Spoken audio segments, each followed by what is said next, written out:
Total War Troy was released last year in August 2020 to a somewhat confused and disinterested audience. The game was given away on the Epic Game Store, where somewhere in the range of 7 million people downloaded it. But probably safe to assume that about 6.9 million people have it just sat in their library unplayed. And there's many fans of Total War that probably didn't even touch it simply because it was on the Epic Game Store. Troy felt like a confused game that was trying too hard to just sit on the fence. It was catering to the historical fans by, well, being a historical game on a famous historical period, while not going too full-on into fantasy with actual monster units, instead opting for the half-baked man with a skull on and calling him a Cyclops. Whilst also catering to the fantasy Total War crowd by sticking with the OP single-entity heroes and quote-unquote mythical creatures. Again, man wearing a skull, or just other stupid costumes.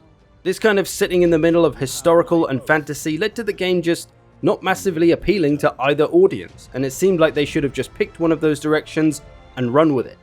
I myself enjoyed Troy somewhat. The campaign had some nice features and the battle maps were some of Total War's finest actually.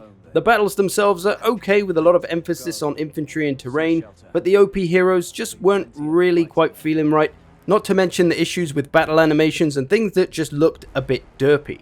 Overall, Troy just felt like another dead-in-the-water saga game like Thrones of Britannia. I played maybe 20 to 30 hours myself and said, that's it for me.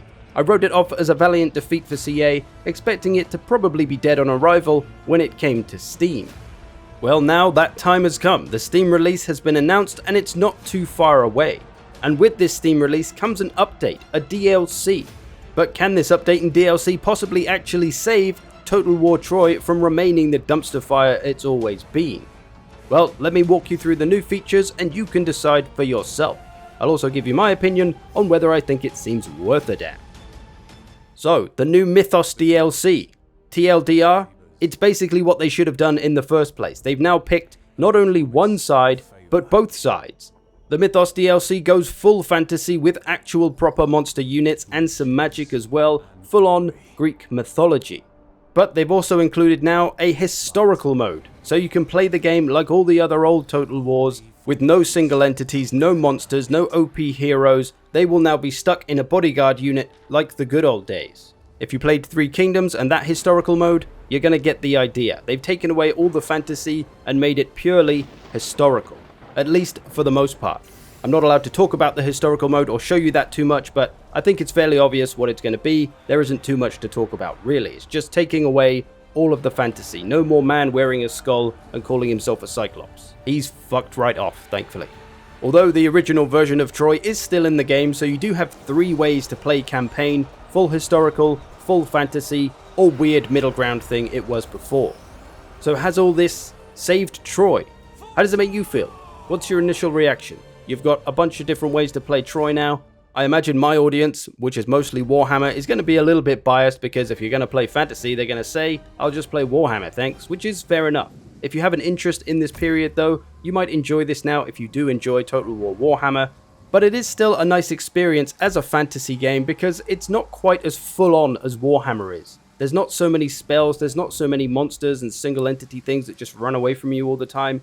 There's only a few, which means that battles still stay as they were before, somewhat infantry focused, still about using the terrain well, which is one of the best points of Troy in my opinion. So if you enjoy fantasy Total War, I'd say it's probably worth a look if you want more of a chilled out fantasy Total War experience. But if you don't really like any of that and you want to just go and play it like good old Total War Rome or Shogun 2, you can now. You've got a historical mode without all the single entity nonsense.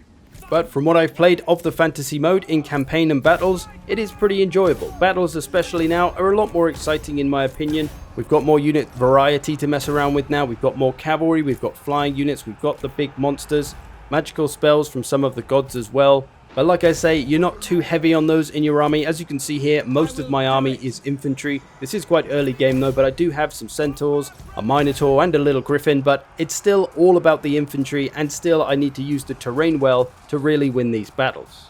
But with all that being said, to be honest, I think I actually maybe prefer the historical mode. I think I actually like this game without all the monsters and stuff, because it's nice to have a Total War that is a historical one that is all about the infantry and the tactics and the strategy of using the battlefield with no OP stuff, just like the good old days of Total War. Three Kingdoms had its historical mode, but Three Kingdoms battles have never really grabbed me, and with all the maps pretty much just being big flat open plains, it left a lot to be desired when the only real change was that you didn't have the OP heroes, they were now in a bodyguard unit. So while it still kind of felt historical Total War, it still wasn't really that interesting. But Troy battles are a lot more interesting certainly than Three Kingdoms.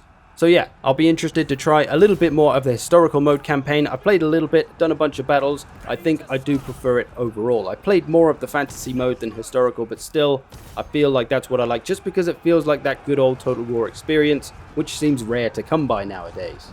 I'll be streaming both kinds of campaigns over the coming week though, so I can really get a feel of which kind of Troy I like the most. When it comes to the campaign itself, it's very much the same deal as it was before. Not too much has changed, which is fine. The Troy campaigns were pretty good overall. They had some of the nice new features that had come with Three Kingdoms and things like that. But with the new mythical mode, we have these expeditions. These are what you go on to get all the fantasy creatures. You'll basically put a force together of whatever units you want, and along the way you'll have kind of a text adventure of decisions to make for that group of troops, which will affect them, which will affect what condition your army is in by the time you actually reach the monster you're trying to hunt. You may be too beaten up to actually take it on by the end of it, and you may fail the expedition.